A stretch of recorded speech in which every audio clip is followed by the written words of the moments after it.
This is my it's my little shout out to Puffin Forest. So it's like in D&D, I always play a fighter. These fighters with our blue shirts, man, you just gotta rock it. Yeah, that's how it rolls.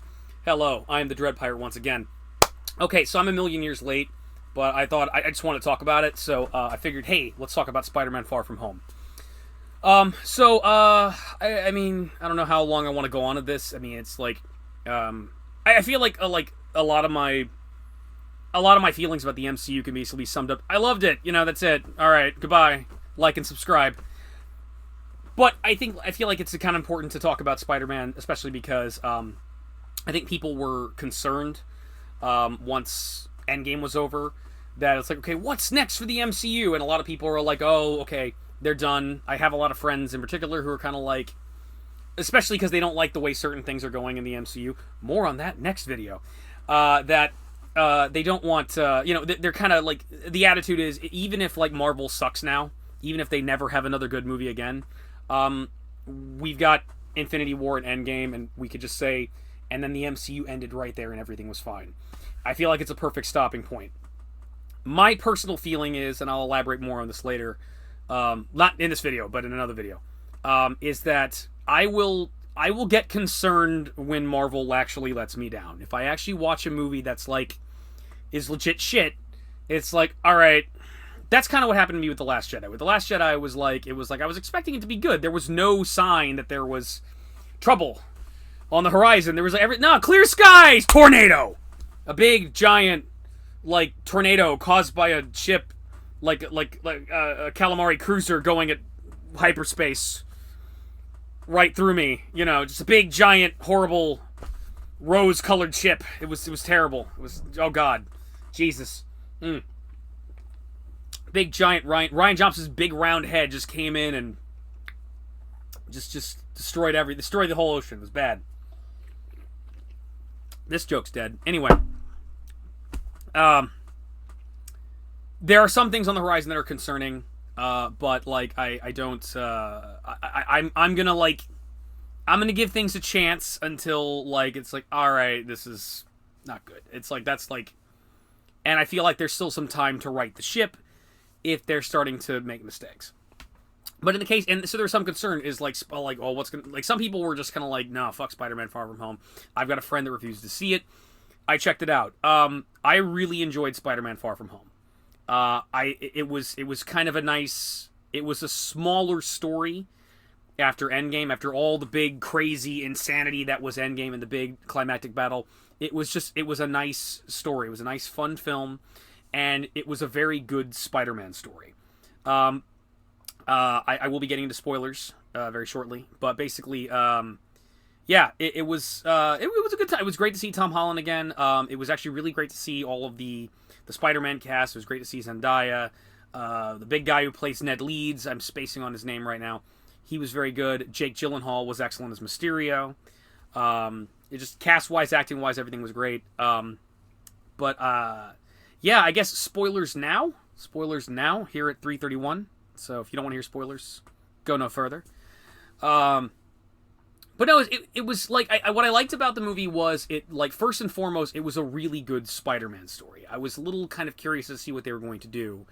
And I found it interesting how, like, the MCU has actually done a very good job of introducing Spider-Man villains we have not seen before in movie form, and doing a good job with them. I thought, like, we had Michael Keaton as the Vulture, was excellent.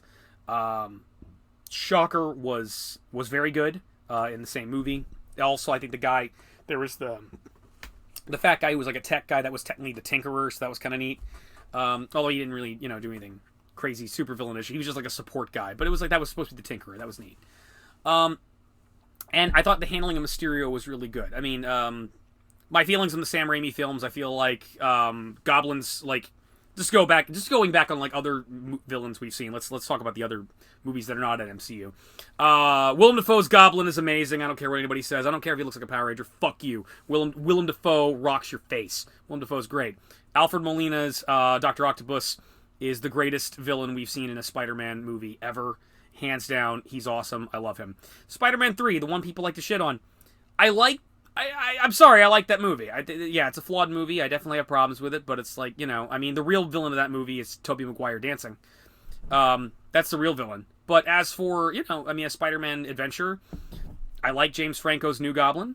It was kind of building everything that had been built up in the other two movies. Sandman was cool and very sympathetic. And I loved Venom. I loved all 5 minutes of him. That's the problem with Venom. Venom needed his own thing. He need the guy. He's from that '70s show, and I'm spacing on his name. I wanted him to. I remember watching that movie and wanting him to go at length about to quote the comic and talking about this thing's been telling me things about the universe. You didn't know what you had, Peter. Something like that would have been really, really great. Then there's Amazing Spider-Man movies. And less said, the better. The best thing about the Amazing Spider-Man movies is Dennis Leary as disappointed Ghost Dad, who's just like, really, motherfucker? Really? Just smoking a cigarette, really? You dating my daughter? Really? Piece of shit. Spider-Man's running out. Yeah, I like being Spider-Man's. Stupid motherfucker. Just don't even talk to me. He's like, that was the best part. Dennis Leary needs a movie where he's a cop ghost dad who's disappointed. That's and annoyed. That he just needs to do that. But okay, so they suck. All the villains in those movies suck. But if I want to itemize it, we want to break it down. Okay. The first one, The Amazing Spider-Man, is the least bad, and Lizard is okay. Lizard kind of works for me in that just a monster. I feel like if you had either had Sam Raimi working that or the MCU working on that, it would have been a good movie. And there are moments where that movie feels like a horror movie. And then it just doesn't really take the chances. He starts turning people all throughout the city into lizards, and people start turning into lizards, cops start turning into lizards. Dude, that's a whole fight sequence. That would be a great horror scenario. That'd be a great action scenario. They never do anything with it. They never do anything interesting with it. It's kind of cartoonish, but I like the little rat, the little lizard mouse who's eating another mouse. He's like, nom, nom, nom. It's kind of scary and fucked up and kind of cute, and he's like, nom, nom, nom. I'm eating another mouse, cannibalism. It's adorable. It's a great scene. But yeah, Amazing Spider-Man 2 is nasty crap. I don't think there's anything of value in there. Electro sucks. Shitty. I don't even know what to make of that. Okay, you got Norman Osborn who's got who's got goblin cancer. I don't know. I don't get it. You've got and then you have Harry as the Goblin, and he sucks. And then you have Paul Giamatti as Rhino. He sucks. Suck. So it's I think it's interesting how the whole reason why am I going on this giant tangent of other Spider-Man movies? I just think it's kind of interesting to note other movies where we've seen different villains on display. I guess I might as well talk about Into the Spider-Verse as well. Into the Spider-Verse is excellent. Consider this a mini review of that, but in that we see the Kingpin, we see Goblin, we see Prowler, we see Honest Trailers called it Nerd Girl guest starred on Honest Trailers, and she was all a sexy Catwoman, Green Goblin, and Scorpion was also in that movie. And they're all good. They're all really good. It's got kind of that whole alternate reality kind of tinge to it. Goblin looks very much like Ultimate Goblin. He's a big demon. You got crazy Catwoman, octopus in that thing. Kingpin's that's the Kingpin. That's just a standard Kingpin. Prowler was really good, and I think everybody really liked Prowler in that movie. And just Scorpion was just kind of a nice villain. He was just kind of cool. So consider this a mini Into the Spider-Verse review as well. And let's see. But what else happened? I'm reviewing Spider-Man Far From Home, and I'm doing a terrible job of it. I'm just rambling. I'm talking about everything else. Anyway, why did I go on that giant tangent of hell that I should really edit out, but I can't edit to save my life? Well, because it's we haven't really seen too many Spider-Man villains in the MCU. We've seen hints of them. Mac Gargan was kind of talked about, appeared in Spider-Man Homecoming. We had a really awesome Vulture. We had kind of a nice sub-villain in Shocker.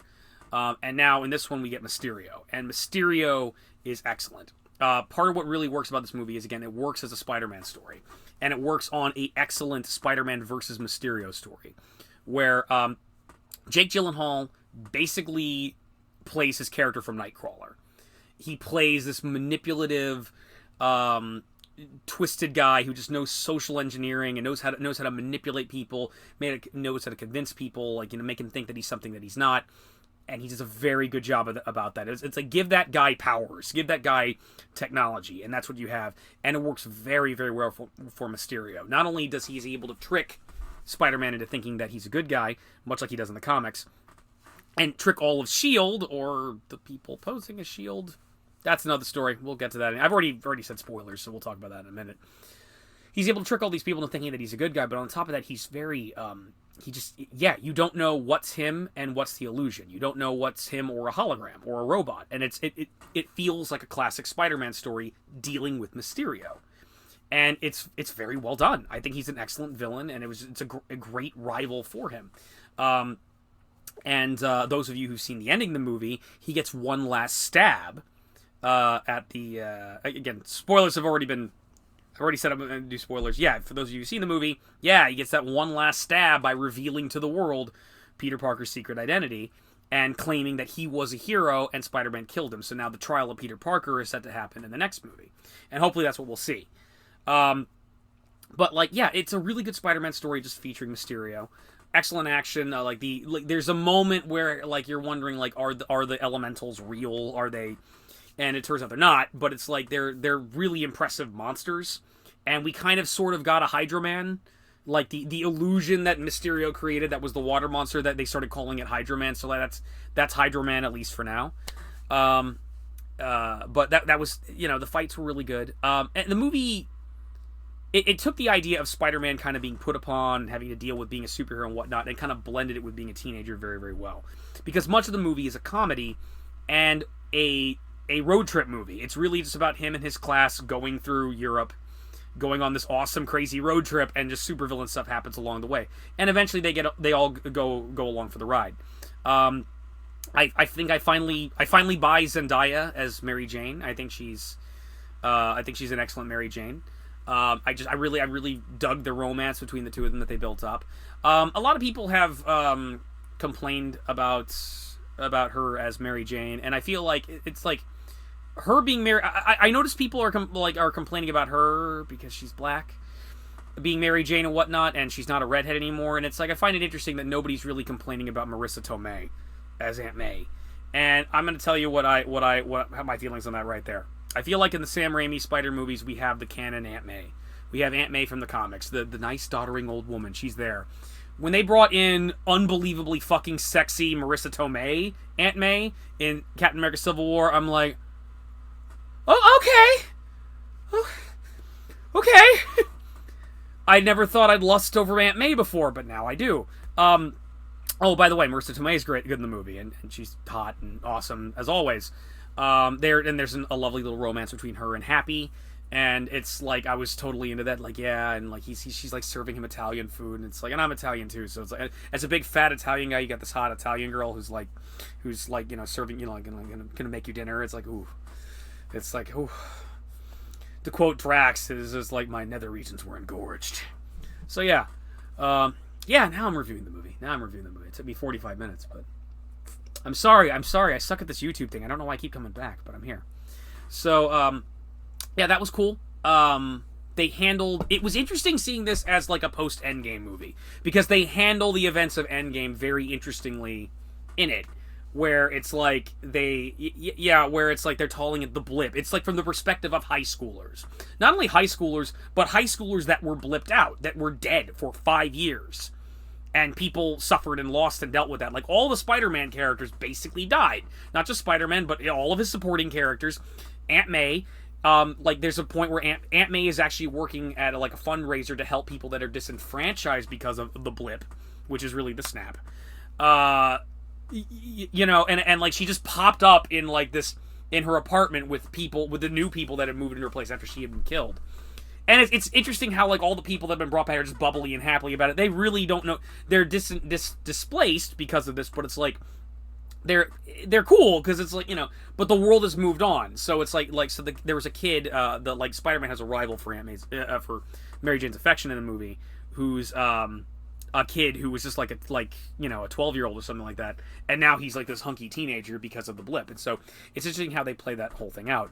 I really liked the romance between Ned Leeds and Betty Brant, where they just kind of blossomed on the ride over in the plane, and they had this whole marriage, they had this entire relationship on this trip to Europe, and it's like they become so coupley. They were really cute, and then they decided to respectfully break up by the end of it. But it's like, you know, but they're, you know, like they're still good friends. It was like their whole arc was cute. I thought their arc was really, really adorable.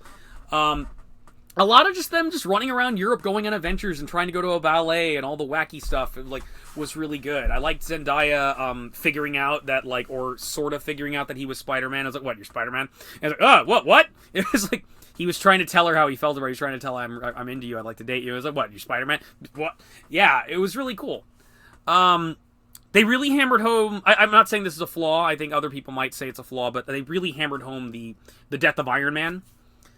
It was actually really nice seeing, like, the kind of the in memory of Avengers thing at the beginning. It was interesting seeing, caring, like you know, dealing with the aftermath of Endgame from the perspective of dumb high school kids. But like even then, they did this whole, like, Betty Brant on the news show does this whole respectful montage of all the major Avengers that died fighting Thanos, including Iron Man, Vision, Black Widow, and Captain America, which is, specifically it's like Iron Man, like you know. But that's the thing too. It's like, yeah, you know, I think in the case of Captain America, I mean, you know, again, this is a comic book movie and I'm a comic book fan, so when it comes to rules of comics, no body, no death. And Captain America, last we saw him, was not dead. Last we saw Captain America, Captain America's not dead. He's just old. He's old, retired, and off the radar. So it seems like very much like the world, as far as the world is concerned, he is dead. It's like he went back in time and didn't come back, or, you know, I'm not sure how the Avengers have spun it. It's not explained in the movie. But but he's still out there. He's just old. He's old and retired. You know, just relax, enjoying his retirement is what he's doing, and passing it on to Falcon.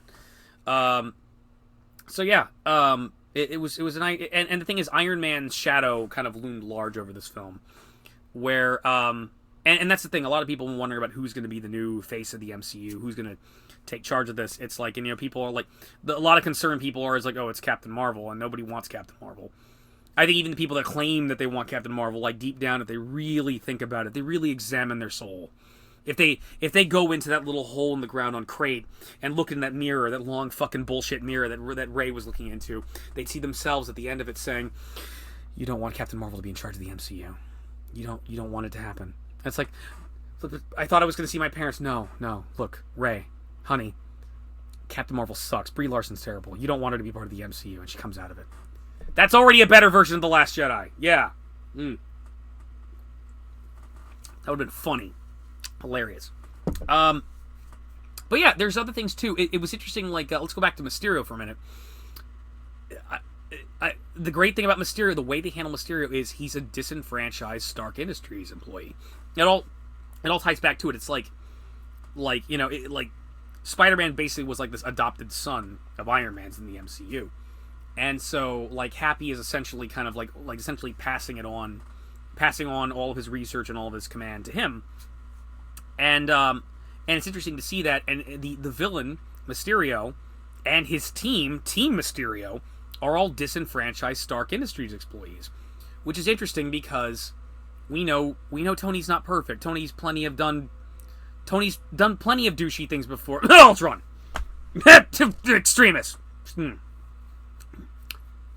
Ugh, Gwyneth Paltrow in yoga pants. Anyway, what was I talking about? Tony ain't perfect. Tony's made a lot of mistakes. And that said, it's interesting seeing, like, you know, Mysterio was a guy who developed the holo technology and was insulted that Tony just thought it was, like, you know, to use it as a therapy session, when it was like he wanted to show the world what it could be used for. It was just very interesting how it was like all these bitter Stark Industry employees had worked together, pulled their resources, and completely ambushed S.H.I.E.L.D. in the aftermath of Endgame. And also, while, frankly, Nick Fury ain't around, and, because something else is going on. But yeah, overall, it was a lot of fun. You had good action, you had great comedy, you had great drama. I was really digging the story. I'm about done here. Yeah. Last thing. So Talos is back, the Skrull. Again. It turns out Nick Fury and Maria Hill this entire time were basically just Talos the Skrull and his wife. As I've said before, I don't really care for Brie Larson or her iteration of Captain Marvel, but I do like the Captain Marvel movie. I actually hate her more in Endgame. I think in Endgame she's terrible. And as Endgame, it's just like one of the best things about Endgame is like she just fucks off and isn't in most of it. But like for her own movie, for her original outing, I enjoyed it.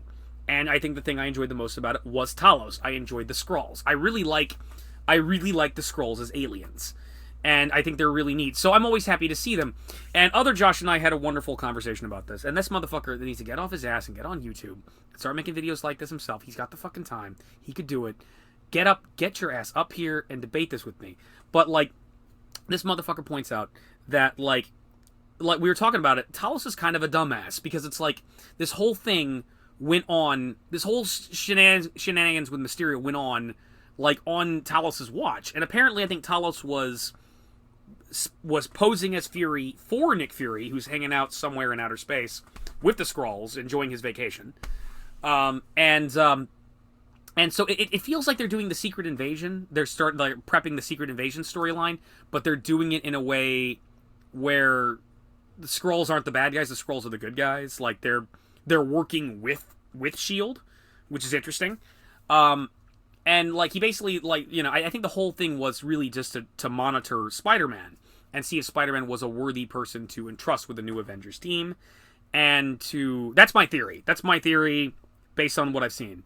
And to kind of double check if Stark was right about this kid for Fury. But at the same time, and mind you, they recovered nicely once they figured out once they figure out that they've been played. Talos Fury and Talos' wife Hill, let's call them that, recovered very, very nicely and kicked a lot of Mysterio's robots' asses. They did very well once they were in the know.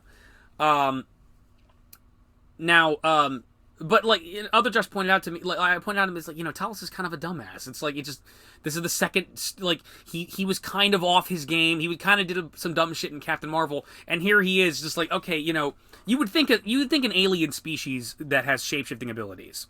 And that has fought in a war and has had to, a species that is naturally good at spying and has had to be spies and soldiers. You would think they would be sharper than this. You would think they'd have you'd think that Talos would have invested more in his sense motive score or his insight bonus if we're using 5e. You'd think he'd put some skill points in there. But no, this whole shenanigans went down right in front of him and it kind of makes him look stupid. And, other Josh quickly pointed out that that Ben Mendelsohn's Talos is first of all very much like me and thus a dumbass, and ergo, yeah, of course it would happen. And on top of that, he's very he's an alien, and he probably doesn't know humans very well. He probably doesn't know our tells, and that may be the reason why one could say he was kind of a dumbass in this movie. And whatever. Anyway, happy to see him. Again, not crazy about Captain Marvel, but I do like the Skrulls, and I feel like Captain Marvel as a movie works as an excellent science fiction movie, and I think that's really cool. So anyway, here is my belated, vastly overdue Spider-Man Far From Home review. I hope you enjoyed it. I'm sorry if I rambled a little bit too much with the other Spider-Man movies. This is what I do. I ramble unscripted. I'm sorry. Video essays. You want me to be? I think the new hot thing is video essays, which is like Mauler does video essays. I've recently discovered Serena G, who's really dope. I saw her channel Awesome Rant from like a couple years ago. It's like that woman spit hot fire. That woman is awesome. But like, yeah, these people are so much better at editing and like putting these things together than I am. Me, I just give me some caffeine and a camera, and I will just talk to you. I'll talk your ear off, and I'm sorry for that. But anyway, if you haven't seen Spider-Man Far From Home, you should go check it out. It's really good. For those of you who are worried about the direction the MCU is going in, I understand, but I feel like it's okay. It's not gonna Spider-Man Far From Home will not blow your mind like Infinity War and Endgame did, but it's a nice kind of like falling action story. It's a really good Spider-Man story. It's a fun adventure movie. It's a fun like comedy. It's got great characters. You will enjoy yourself. You will have a good time watching Spider-Man Far From Home. And if you're worried about the direction the MCU is going in, I don't think Spider-Man Far From Home is where the worry should lie. I think that's other projects that may be coming up with Phase 4, which I want to talk to some people about later on. One in particular, the internet's ablaze with it, right now. That's if there's going to be a problem, it's going to show up there. But for right now, I think we're still getting some good movies, and I'm still invested in the MCU until they start throwing crap my way. They start throwing crap my way, it's like I'll be the first person to bitch, and you'll see it. So anyway, next up, Kiba and I are going to talk about Phase 4. So I will see you all later. Have a great day. And this is a Dread Pirate saying go watch Spider-Man Far From Home. It's really good. It's really good. That's all I got. Have a good day, folks. I'm out. One more quick note. So I just watched the video again and saw myself rambling. Before I forget, my entire point about talking about Aunt May was, again, to reiterate the point I was making about Aunt May, in the original Sam Raimi Spider-Man movies, the casting's kind of perfect for the comics. Aunt May in those movies is Aunt May from the comics. Likewise, Kirsten Dunst's Mary Jane is the Mary Jane from the comics. You got visually, she's fine. She's a redhead. She's interested in being an actress and a model. It's like the original Sam Raimi Spider-Man movies, which I adore. You've got, right there, like we have our complete accuracy and adherence to canon. So at this point, I don't necessarily mind deviating slightly because I have my canon version, and as long as it's true to the spirit of the comics, I'm interested in new interpretations. So, yeah, like we got our Black Spider-Man in the form of Miles Morales in Spider-Man, in Spider-Man Into the Spider-Verse, and I remember way back prior to the Amazing Spider-Man coming out, people were concerned about, people were thinking about maybe having Spider-Man be black, and there was a big hullabaloo about that, and I think my whole feeling about was I was against that only because that means it's not Tobey Maguire, and I really like the Tobey Maguire Spider-Man, and I want that to keep going. I don't want us to change actors. I don't want to, and if you're going to make Spider-Man black, then obviously visually I know that's not the Tobey Maguire Spider-Man anymore. And so it's like, but other than that, it's like, well, I like Miles Morales, so I'm down with that. It's like, it's the type of thing where it's like, if you're going to, and again, same thing. It's like, I've already got my canon white boy from the comics Spider-Man. You want to deviate, that's fine. It's like, so I mean, that's the thing. That's the thing about that. So it's like, I feel like in the MCU, they already changed by making Aunt May young and hot in the form of Marissa Tomei's Aunt May. That I think Zendaya's Mary Jane is really good, but she is different. Yeah, she's black. So what? That's the first thing I would say to like anybody who's like, oh, I don't like her. Why? She should be a redhead. And it's like whatever. Again, it's like we've already got. I can go back and watch Spider-Man 1 through 3, the Sam Raimi versions, and enjoy Kirsten Dunst's Mary Jane anytime I want. A black Mary Jane's fine. If there's one thing I've heard people talk about that's kind of legit, but even then, I don't think this is so much a problem. It's just different. Is that Zendaya's Mary Jane, personality-wise, is very different from the Mary Jane of the comics, which is true. She's more of this kind of sarcastic, she's kind of this artsy but sarcastic, misanthropic character, and she's just kind of sarcastic and kind of postmodern and streetwise, and I like, and acts like she's tougher and more wise than she really is, and I like that. I think it's a fun character. It's a nice contrast, especially to Spider-Man's kind of. I felt like Tom Holland's Spider-Man was a little shonen. For those of you who are anime fans out there, he was aside from being Tom Holland and being goofy Spider-Man, he was kind of noble good guy. It was but just and again more capable than he realized he is, because that's something intricate to Spider-Man. Spider-Man is doesn't always have the confidence. I think that's what's endearing about him, is that this is a character who can pick up a truck and throw it at somebody but he always like he's the first to put himself down. Anybody that's had self-doubt or that's not believed in yourself at some point in time, you can find a hero in Spider-Man, because this is a guy who doubts himself all the time and manages to triumph more times than not. And that's the thing. And that's the thing. Spider-Man is actually very powerful. He's actually very capable. He just doesn't always believe in himself, and sometimes he needs that push. Or sometimes the stakes need to be high enough where he'll push himself to that point. One of the greatest Spider-Man moments is when he was in the comics, when he was buried under a bunch of rubble, and it was too much for him, but he didn't give up because he had to go save his friends. He had to go save his family, and he kept on, and he wouldn't give up, and he lifted it. That's one of the greatest Spider-Man moments of all time, which was shown again in Spider-Man 2, the Sam Raimi version.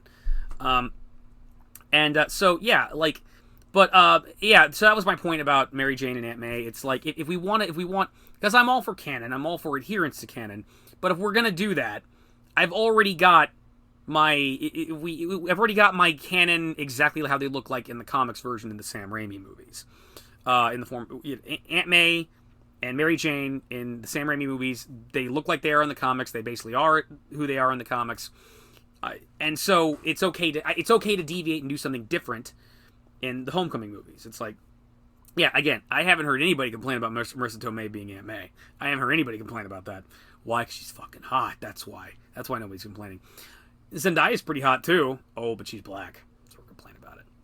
Look, as much of a member as the Resistance as I am, I haven't forgotten who I am, and some people that complain are coming from a very shitty, intolerant viewpoint. I would argue that, like, there are a lot of people that claim people who don't like The Last Jedi are sexist and racist. They're equally intolerant, but that's, yeah. I'm just saying, call out everybody. Call out everybody who's being a douchebag. Anyway, they're great. I think they're really great, and I think Zendaya's interpretation is really good. I was also thinking about the Kingpin, because I mentioned Into the Spider-Verse. Well, we kind of have that too. It's like, so a lot of people don't like the original Daredevil movie, the Tim Story Daredevil movie. I actually really like that movie, flaws and all. Yes, the fight in the playground is stupid.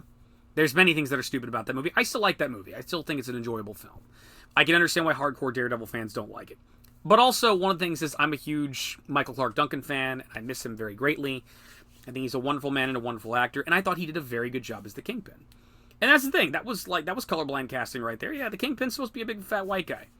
But it's like, but Michael Clarke Duncan did a very good Kingpin. So there you go. Yeah.